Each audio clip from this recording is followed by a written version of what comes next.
السلام علیکم، کیسے ہیں؟ خیریت سے ہیں آپ بھائی صاحب؟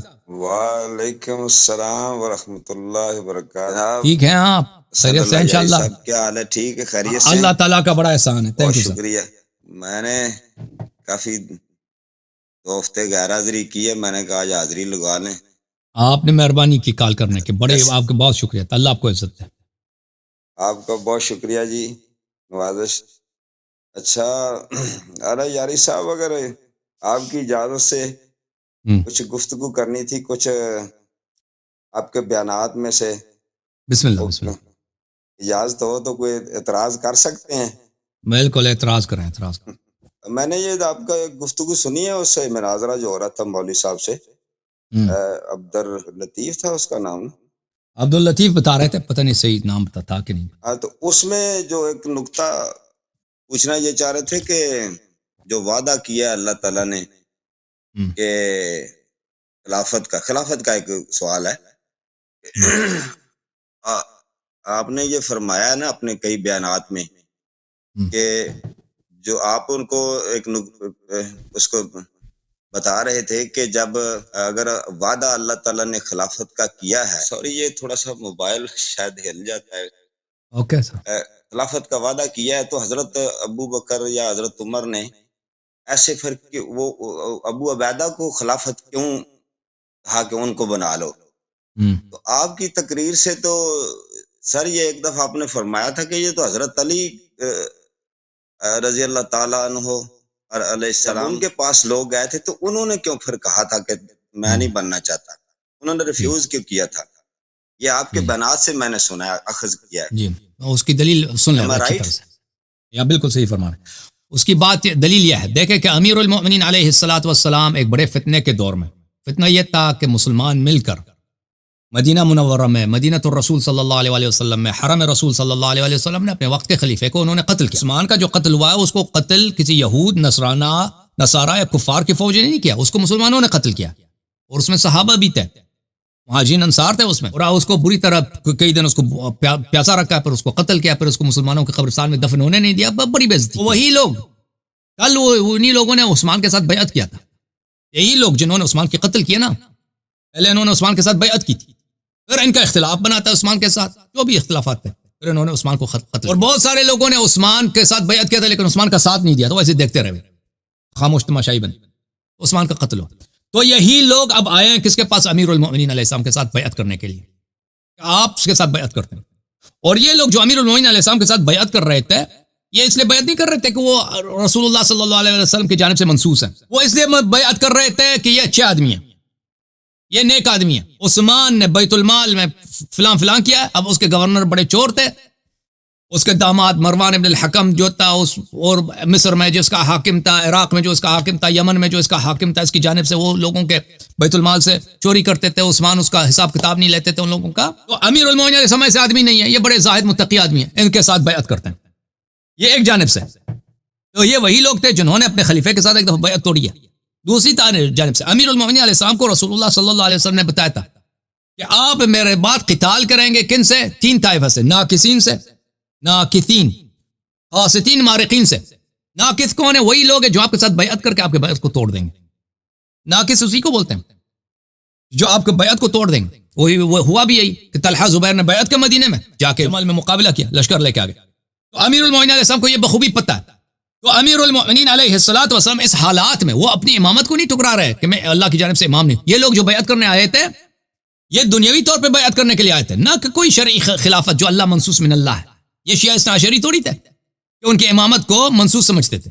یہ جس طرح ابوبکر عمر کے ساتھ بیعت ہوئی ہے، عثمان کے ساتھ بیعت، اسی انداز سے امیر المؤمنین علیہ السلام کے ساتھ بیعت کرنا چاہ رہے ہیں۔ اور امیر المؤمنین علیہ السلام کو 2 باتوں کا علم ہے، ایک کہ یہی لوگ تھے، پہلے انہوں نے عثمان کے ساتھ بیعت کی، عثمان کو قتل کیا ان لوگوں نے، اور دوسری بات یہ میرے ساتھ بیعت کر کے بھی میرے ساتھ یہ غداری کریں گے، سب نہیں کریں گے تو ان کی بڑی تعداد کریں گے۔ اور پھر عالم اسلام میں امیر المؤمنین علیہ السلام کو بخوبی پتہ ہے کہ بہت سارے گروہ ہیں جو ان کی خلافت کو نہیں مانیں گے، بہت سارے گروہ، صحابہ کی ایک بہت بڑی تعداد ہے کہ ان کی حسادت کی وجہ سے نہیں مانیں گے۔ معاویہ شام میں وہ تو پتہ ہی ہے کہ وہ کبھی ان کے سامنے سرخم نہیں کریں گے، کوئی بھی بہانہ بنائیں گے، ان کی حکومت کو تسلیم نہیں کریں گے۔ تو ایسے حالات میں امیر المؤمنین علیہ السلام فرماتے ہیں کہ مجھے یہ حکومت آپ کی نہیں چاہیے، آپ جا کے کسی اور سے بیعت کریں۔ وہ اس کے لیے یہ اس کے کئی وجوہات ہیں. ایک یہ ہے کہ جو بیعت کرنے والے آئے ہیں یہ وہی لوگ ہیں جنہوں نے, ان میں سے بہت سارے صحابہ تھے جنہوں نے غدیر میں بیعت تو کیا تھا, وہ بیعت توڑ دی تھی, غدیر والی بیعت. پھر انہوں نے ابو بکر کے ساتھ, عمر کے ساتھ, عثمان کے ساتھ اپنی بیعت توڑ کے عثمان کو قتل کیا تھا. اب امیر المومنین علیہ السلام کے ساتھ بیعت کریں گے اور پھر توڑ دیں گے. تو امیر المومنین علیہ السلام جب ان کو کہتے ہیں کہ میرے سے بیعت نہ کرو, اور وہ خود اصرار کرتے ہیں, ٹھیک ہے نا, وہ خود آ کے منتیں کرتے ہیں کہ آپ ہماری بیعت قبول کریں, تو یہ امیر المومنین علیہ الصلوۃ والسلام کے اتمام حجت کے لیے بہت مفید ہے. کیسے مفید ہے؟ کیونکہ جب یہی لوگ کل بیعت توڑیں گے نا, کچھ مہینے کے بعد آ کے یہ لشکر لے کے آئیں گے جمل میں, تو امیر المومنین علیہ السلام سے کہہ دیں گے آپ وہی تو تھے جو میرے پیروں پہ پڑے تھے, آپ وہی تو تھے, میں آپ کی بیعت نہیں قبول کر رہا تھا, میں آپ کی حکومت, آپ لوگ تھے, آپ لوگ آئے اور اصرار کی کہ آپ بیعت قبول کرو, اسلام کو بچا لو. میں نے تو آپ لوگوں کو کہا تھا کہ مجھے حکومت نہیں چاہیے تمہاری. تو یہ ان کے اتمام حجت کے لیے بہت مفید ہے. دوسری بات, جو عالم اسلام میں جو لوگ بعض دوسرے سرکشی کریں گے, جیسے معاویہ کا جو لشکر ہے قاسطین کا, وہ کبھی یہ الزام نہیں لگا سکیں گے کہ امیر المؤمنین علیہ الصلوۃ والسلام نے عثمان کو قتل کرایا تاکہ خود وہ حاکم بن جائے, ٹھیک ہے نا, کیونکہ سب کو پتہ ہے کہ عثمان کی قتل ہوئی ہے, خلافت آفر ہوا ہے, امیر المؤمنین علیہ السلام نے کہا مجھے نہیں چاہیے بھائی, کسی اور سے جا کے بیعت, ٹھیک ہے نا. تو یہ ان کے اتمام حجت کے لیے, اس کے لیے بھی بڑا مفید ہے, ٹھیک ہے نا. تیسری بات یہ ہے کہ یہ فتنے کے دوران حکومت کو قبول کرے گا, کیونکہ حالات ایسے تھے اس زمانے میں کہ اس کے خلاف فتنوں کے آشوب, فتنوں کے امواج ہر طرف سے پھیر جائیں گے. امیر المومنین علیہ السلام کو بخوبی یہ پتہ تھا, اس لیے وہ راغب نہیں تھے اس معاملے میں کہ وہ اس حکومت کو قبول کریں. تو امیر المومنین علیہ الصلوۃ والسلام نے جب یہ خلافت ٹکرایا ہے, یہ نہیں ٹکرایا کہ اپنی امامت کو ٹکرایا, وہ ایسے لوگوں کی بیعت کو انہوں نے ٹکرایا ہے جنہوں نے غدیر میں ان سے بیعت کر کے اپنی بیعت کو توڑا ہے, جنہوں نے ابو بکر, عمر, عثمان سے بیعت کی, عثمان سے بیعت کر کے عثمان کو قتل کیا ان لوگوں نے. اور پھر جب دوبارہ ان سے امیر المومنین علیہ السلام سے بیعت کریں گے, ان کی بڑی تعداد جمل میں جا کے اپنی بیعت توڑیں گے, تلوار نکالیں گے.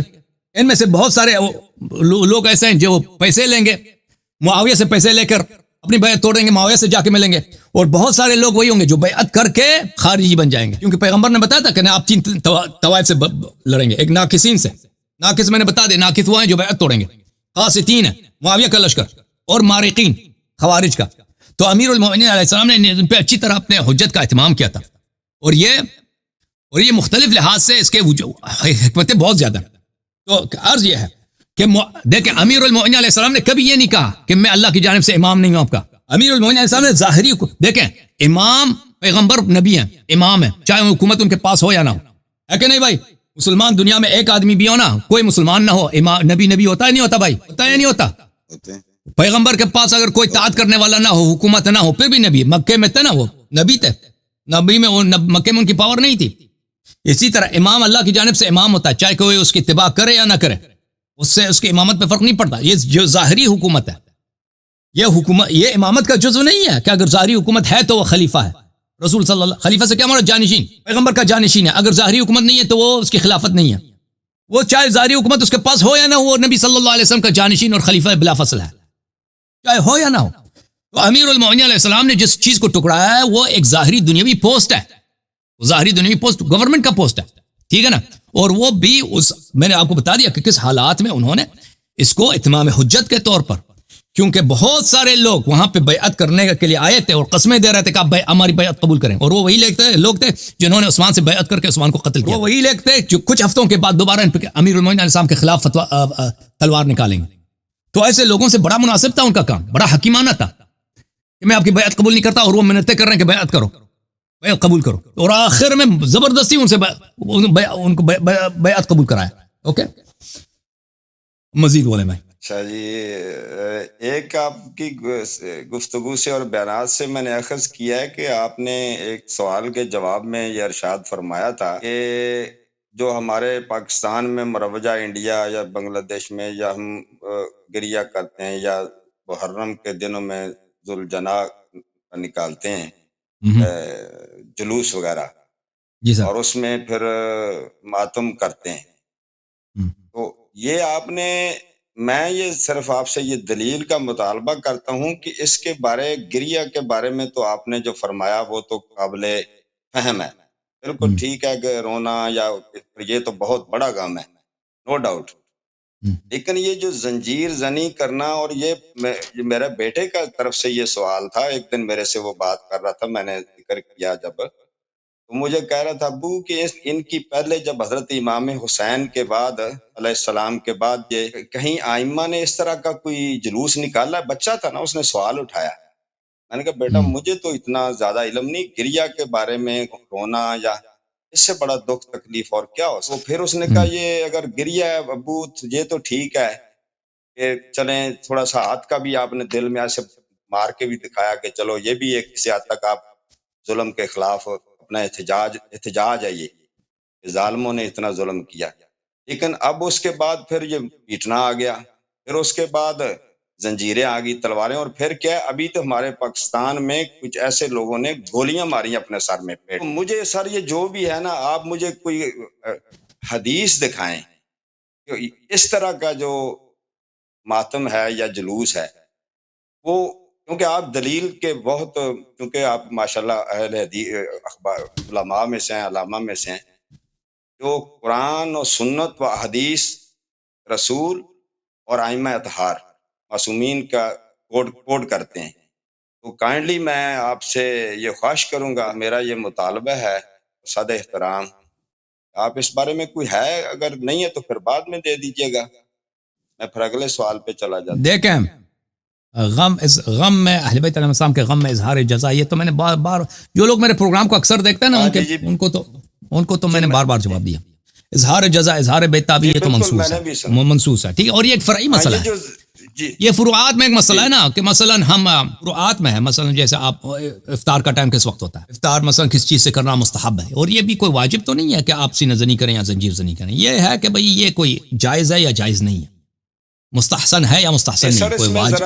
ایکسکیوز می، اس میں ضرر ہے نا، اس انسان کی جان کو، اپنی جان کو تکلیف میں ڈالنا. اجازت دے بھائی. جی جی جی. تو اس میں کوئی وجوب کی بات نہیں، یہ صرف ایک آداب ماتم ہے، آداب عزا ہے. ہمارے جو بھائی جماعت و مخالفین ہیں وہ تو اہل بیت علیہ السلام کے غم پہ تو کبھی روتے بھی نہیں ہے نا. آپ کے علماء آپ کے مساجد میں کبھی رونے، حالانکہ یہ آپ کے کتب میں صحیح سنت کے ساتھ ہے، ثابت ہے کہ پیغمبر صلی اللہ علیہ وسلم امام حسین علیہ السلام کے غم میں بلند آواز کے ساتھ روئے. ہم نے تو جبرائیل نے نوحہ سنایا، انہوں نے روئے. آپ کے کتب میں تو یہ کبھی نہیں ہوتا نا، الٹا شیعوں پہ. اور یہ پیغمبر صلی اللہ علیہ وسلم نے نزول واقعات سے پہلے، نزول مصیبت سے پہلے، جب امام حسین علیہ السلام صحت مند ہیں، ان کے آنکھوں کے تارے ہیں، سامنے ہیں، گود میں ہیں، اس وقت اس طرح روتے ہیں بلند آواز کے ساتھ، ٹھیک ہے نا. جب امام حسین علیہ السلام پہ مصیبت آئی ہے، ان دونوں میں بڑا فرق ہے، مصیبت سے پہلے رونا، مصیبت کے بعد رونا. آپ لوگ اعلان کہ آپ کے کتب اپنے آپ کو اہل سنت بھی کہتے ہیں، ہم اہل سنت ہیں، سنت بھی ثابت ہے کم از کم کہ یہ رسول اللہ صلی اللہ علیہ وسلم کا بلند آواز کے ساتھ گریہ کرنا امام حسین علیہ السلام کی مصیبت میں، یہ ثابت ہے. یہ مصیبت کے نزول سے پہلے، اگر رسول صلی اللہ علیہ وسلم زندہ ہوتے ہیں نزول مصیبت کے بعد، وہ حتماً گریہ سے زیادہ کچھ عمل بجا لاتے، کیونکہ ہمیشہ مصیبت جب نازل ہوتی ہے، مصیبت کی خبر ہونا کہ آئندہ یہ مصیبت ہوگی، اس وقت انسان کو اتنا دکھ نہیں ہوتا. مصیبت جب نازل ہوتا ہے اس وقت دکھ ہوتا ہے انسان. آپ اس سنت پہ کیوں عمل نہیں کرتے؟ میرا سوال ہے جماعت مخالفین کے علماء مشائخ سے کہ آپ لوگ اس سنت پہ کیوں عمل نہیں کرتے؟ تو جو سنت پہ عمل نہیں کرتا وہ یا تو گمراہ یا تو کافر ہے. کیوں یہ سنت متروک ہے تمہارے ہاں؟ الٹا شیعوں پہ اعتراض، شیعہ تو یہ کرتے ہیں الحمدللہ رب العالمین. اچھا، یہاں بات ہے سینہ زنی کی، بات ہے مثلا زنجیر زنی کی، کہ یہ کیا ثابت ہے کیا نہیں. لیکن جہاں تک ائمہ طاہرین علیہ الصلوۃ والسلام کا تعلق ہے، ان کے زمانے میں تقیہ کا زمانہ تھا. جنہوں نے امام حسین علیہ السلام کو قتل کیا تو انہی کی حکومت تھی. اس زمانے میں یہ ممکن نہیں تھا کہ وہ کوئی شیعوں کا شیعہ اتنے بڑی تعداد میں بھی نہیں تھے کہ وہ کوئی دستہ نکالیں، کر لیتے تو قتل ہو جاتے. حجاج ابن یوسف کے زمانے میں، بنی مروان کے زمانے میں، انہوں نے کئی دہائیاں حکومت کی ہیں، بلکہ لیلۃ القدر خیر من الف شہر، انہوں نے الف شہر، 1000 مہینے حکومت کیا. یہ جو لوگوں کو لاتے تھے، کہتے تھے لعنت کرو امیر المومنین علی علیہ السلام پہ. اگر کوئی لعنت کرتا تھا تو اس کو چھوڑتے تھے، آپ کے کتب میں بڑی پڑھی ہیں. اگر لعنت نہیں کرتے تھے، گالی نہیں دیتے تھے، تو اس کو قتل کرتے تھے. تو ایسے حکومت میں آپ توقع نہ کریں کہ اس میں شیعوں کی تعداد زیادہ ہو، یا وہ یہ جرأت کر سکیں کہ ماتم داری علن کریں. ملاحظہ فرمائیے، کتاب بحار الانوار للعلامہ المجلسی رحمۃ اللہ علیہ، جلد نمبر 45 ہے. یہ جلد نمبر 45، چاپ دار احیاء التراث العربی. میں آپ کو یہاں پہ لے کے چلتا ہوں صفحہ نمبر 115 میں. یہ بڑا آپ نے سخت جو سوال کیا نا، حضرت زینب سلام اللہ علیہا کی بھی آج یوم شہادت ہے. حضرت زینب سلام اللہ علیہا، ان کا کنیہ بھی ام کلثوم ہے، لوگوں کو پتہ ہونا چاہیے. ام کلثوم جو ہے حضرت زینب سلام اللہ علیہا کا کنیہ بھی ہے. وہ کوفے میں تھے، ابھی اسرا کا قافلہ آیا تھا، تو وہ بات کر رہے تھے، کوفے کے لوگوں کو ڈانٹ رہے تھے، تم نے ہمیں دعوت دی اور ہماری مدد نہیں کی. تو اس وقت انہوں نے دیکھا کہ ان کو سنائی دی کہ آواز، لوگوں ہر طرف سے گریہ کی آواز بلند ہو گئی.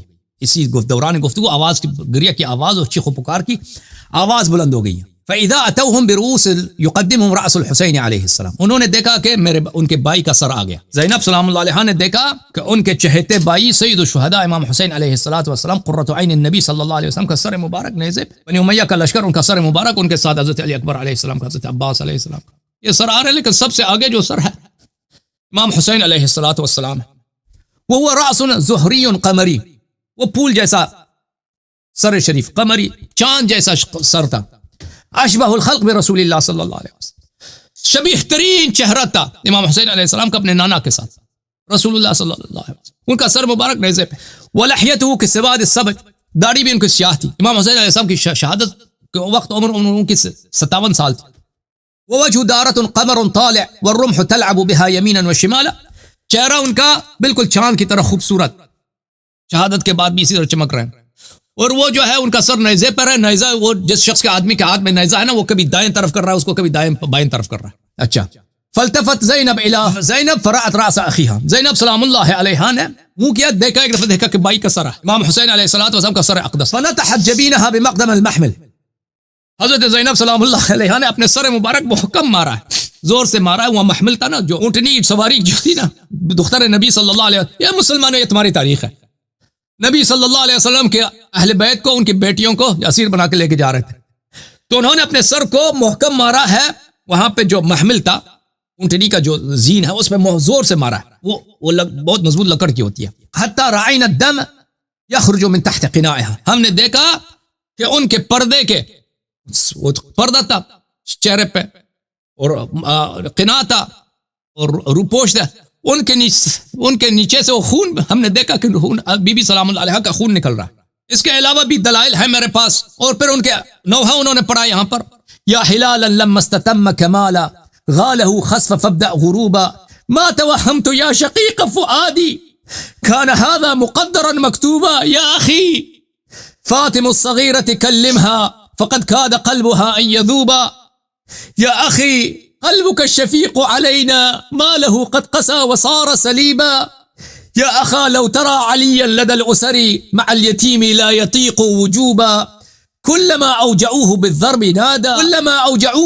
ناداك بذل يفيض دمع سكوبا يا أخي ضمه إليك وقربه وسكن فعاده المرعوبا ما ذل اليتيم حين ينادي بأبيه ولا يراه مجيبا. یہ بڑے اشعار ایسے ہیں، دل کو چیرنے والے اشعار ہیں کہ اے میرے بھائی، اے میرے چاند، ابھی آپ کے غروب کا وقت نہیں آیا تھا، آپ کو جو ہے گرہن لگی ہے، آپ کو گرہن لگی ہے. میرے دل کے پیارے، اے میرے حسین، مجھے یہ بھی دل دیکھنا تھا تیرے بہن زینب کو، یہ بھی میرے مقدر میں ہے کہ آپ کا سر شریف اس طرح آ رہا ہے. تو یہ اشعار ہے. میرے آپ کی بیٹی فاطمہ یہاں پر ہے، اس کی دل غم سے پٹی جا رہی ہے، اپنی بیٹی سے بات کریں آپ. یہ آپ کا بیٹا علی سجاد علیہ السلام ہے، وہ بڑے غم میں ہیں، ان سے بات کریں. تو اس طرح یہ جملات ہیں حضرت زینب سلام اللہ علیہا، اور ان کے سر سے خون بہتا جا رہا ہے. تو یہ اہل بیت علیہ السلام کا سیرہ ہے. اچھا، اس کے علاوہ آپ کی خدمت میں عرض کروں کہ حضرت سجاد علیہ السلام، امام زین العابدین علیہ السلام کا بھی ہے. یہ کتاب دار السلام فيما يتعلق بالرؤيا والمنام، تالیف مرزا حسین النوری الطبری، چاپ دار البلاغہ. یہاں پر میرے محترم ناظرین، آپ کو صفحہ نمبر 200 میں لے کے چلتے ہیں. یہاں پر ایک طویل روایت ہے. ایک نصرانی تھا، اس نے آ کے ایک دن امام زین العابدین علیہ السلام کے پاس آیا اور اس نے کہا کہ میں نے آپ کے اہل بیت کو خواب میں اس طرح دیکھا ہے. وہ اپنا ایک لمبا خواب بیان کرتا ہے. اس کے خواب میں یہ ہے کہ میں نے خواب میں دیکھا کہ اہل بیت علیہ السلام کا قافلہ آ رہا ہے، اور اس قافلے میں بڑی بڑی آپ کی پھوپھی زینب ہیں، آپ ہیں، اور آپ لوگ بڑے تکلیف میں ہیں. تو وہ بہت طویل واقعہ ہے. تو وہ اپنا خواب اس امام زین العابدین کو علیہ السلام کو سنایا. تو اس وقت میں نے دیکھا کہ آسمان سے کچھ مرکب آئے، اس میں بہت ساری خواتین تھے. ایک خاتون سب سے زیادہ غمزدہ تھی، اور وہ آپ کے والد امام حسین علیہ السلام کو بیٹے کہہ کے پکار رہی تھی کہ میرا بیٹا حسین، میرا بیٹا حسین. اور اس کا واقعہ جب سنا امام زین العابدین علیہ السلام نے، یہ بڑے سخت الفاظ ہیں، میں وہ 2-3 صفحات کا واقعہ میں ان سب کو نہیں سنا سکتا. تو اس میں یہ ہے کہ امام حسین علیہ السلام نے جب یہ مصائب سنے، تو امام زین العابدین علیہ السلام، سید سجاد علیہ السلام، قام على طوله ونتح الجدار البيت بوجهه فكسر أنفه وشج رأسه وسال دمه على صدره. امام سجاد امام زین العابدین علیہ السلام کھڑے ہو گئے اور وہاں دیوار پہ اپنا سر زور سے مارا ہے مصائب سن کر. اپنے نانا حضرت زہرا سلام اللہ علیہ، حضرت زینب سلام اللہ علیہ، اپنی بہنوں کے مصائب سن کر، تو انہوں نے اپنا سر زور سے دیوار پہ مارا ہے، سر ان کا پٹ گیا ہے، ان کا خون جاری ہوا ہے، ان کے چہرے مبارک پر، ان کے سینے پر خون جاری ہوا ہے. اچھا یہ اس کے علاوہ اور بھی ہے ہمارے پاس دلائل کہ، لیکن یہ کافی ہے آپ کے سوال کے لیے اتنا ہی کہ یہ جو خون کا ماتم ہوتا ہے اس کی اہل بیت علیہ السلام نے حکم دیا ہے کہ تم کیا کرو، تم بے غم کا اظہار کرو، بے قراری کا اظہار کرو. یہ بے قراری کا اظہار جو ہے اس کا ایک خاص طریقہ نہیں ہے، جیسے بالوالدین احسانہ اس کا ایک خاص طریقہ نہیں ہے. اگر کوئی سینہ زنی کرتا ہے اچھی بات ہے، کوئی سینہ زنی نہیں کرتا، زنجیر مارتا ہے، وہ بھی اچھی بات. اگر واقعا اسی غم میں کرتا ہے، جو دکھاوے میں کرتا ہے، منافقت کرتا ہے، وہ اللہ دلوں کا راز اللہ جانتا ہے. جو مثلا تدبیر کرتے ہیں وغیرہ کرتے ہیں وہ اگر اسی نیت سے کرتے ہیں کہ ہم غم امام علیہ الصلوۃ والسلام ہم پہ اتنا باری ہے یہ غم کہ ہم اس غم میں ہم سے تحمل نہیں ہوتا. مولا کے غم سن کر ہم تحمل نہیں ہوتا، ہمیں مارنا پڑتا ہے ہمیں. اور ہوتا ہے انسان کے بہت سارے لوگ ہیں ایسے وہ اپنا چین کھو جاتے ہیں تو ایک زنجیر مارتے ہیں یا قمہ مارتے ہیں. لیکن یہ اگر کوئی بھی یہ شخص کرتا ہے وہ حرام فعل انجام نہیں دے سکتا یہ کرتے ہوئے اپنے جا کو گولی مار دو. اپنے انتحار، خودکشی یہ حرام ہے. جو شخص خودکشی کرتا ہے وہ جہنم جاتا ہے، اس کی بخشش نہیں ہوتی. جو شخص خودکشی کرتا ہے، ٹھیک ہے نا، کوئی انسان اس میں خودکشی کرنے کی اجازت نہیں ہے، لیکن جو جائز چیز ہے انسان کر سکتا ہے. مثلا میں چہرے پہ تپڑ مارتا ہوں، ایک جائز چیز ہے، یا میں سر پہ زنجیر ماروں یا سر پہ مٹکا ماروں یا سر پہ ایسی چیز ماروں کہ میرے سر سے خون جاری ہو، یہ کوئی حرام نہیں ہے. جہاں تک ضرر کی بات ہے اس سے ضرر نہیں ہوتی میرے عزیزوں. مثلا سینہ زنی کرو نا، میں 1000 دفعہ بھی سینہ ماروں، اس سے انسان کو ایسی ضرر نہیں ہوتی کہ بھئی انسان کو اس میں نقصان ہوتا ہے. یا انسان کے پشت سے خون جاری کریں، اپنے پشت سے خون جاری کریں، پیٹھ سے، اس سے انسان کو ضرر نہیں ہوتا. اگر کوئی شخص بیمار ہے، مثلا کوئی ہوتے ہیں نا لوگ ان کو بیماری ہوتی ہے، کوئی اس کو شوگر کی بیماری ہے یا کسی کو کسی قسم کی بیماری، اس کو نہیں کرنا چاہیے. لیکن اگر سب لوگ بیمار تو نہیں ہے نا. ہمارے نوجوان ابھی دیکھیں، میں نے بہت زیادہ سنا ہے، آپ شیعوں سے بھی پوچھ سکتے ہیں کہ وہ کہتے ہیں کہ یہ اس کا عجیب ہے، وہ بہت زیادہ زنجیر مارتے ہیں نا، ان کے پشت پہ بڑا خون جاری ہوتا ہے. وہ جا کے حمام، نماز کا وقت آتا ہے تو حمام کے لیے جاتے ہیں، وہاں سے نکل آتے ہیں، وہ نیا قمیص پہن جاتے ہیں تو صبح تک وہ ٹھیک ہو جاتا ہے. اس کے سارے زخم، اور جو سینزن لوگ ہیں، جو ماتمی لوگ ہیں، وہ اکثر ہی کہتے ہیں اس میں بڑا معجزہ ہے. دوسرے جو زخم ہے نا، ایک زخم کو ٹھیک ہونے میں 1 ہفتے 2 ہفتے لگتے ہیں، ہلکا سا بھی زخم ہو، لیکن یہ جو زخم ماتمداری میں ہوتی ہے یہ بہت جلدی ٹھیک ہو جاتا ہے، بہت جلدی اس کا جو ہے وہ بالکل اس کے آثار بھی ختم ہو جاتے ہیں. تو یہ ہم نے بہت سنا ہے. اور ابھی شیعہ تو کرتا ہے نا، شیعہ نوجوان وغیرہ بوڑھے نوجوان کرتے ہیں، وہ کوئی نہیں کہتا کہ ہمیں سے ضرر ہوتا ہے. ہاں اگر کوئی ایسا ضرر کی کسی کے لیے مضر ہے تو اس کو نہیں کرنی چاہیے. اوکے میرے بھائی، تھینک یو سر. اب دوسروں کو باری دیں گے. بالکل جی، میں پھر آج اتنے آپ کو، اللہ آپ کو عزت دے، اللہ آپ کو عزت دے. تھینک یو سر، اللہ آپ کو عزت دے. سلام کیجیے، بہت مہربانی. پھر انشاءاللہ اللہ تعالیٰ آپ کو سلامت رکھے جی. شکریہ. Thank you. اللہ حافظ. جزاک اللہ. اللہ حافظ. اللہ حافظ. اللہ حافظ.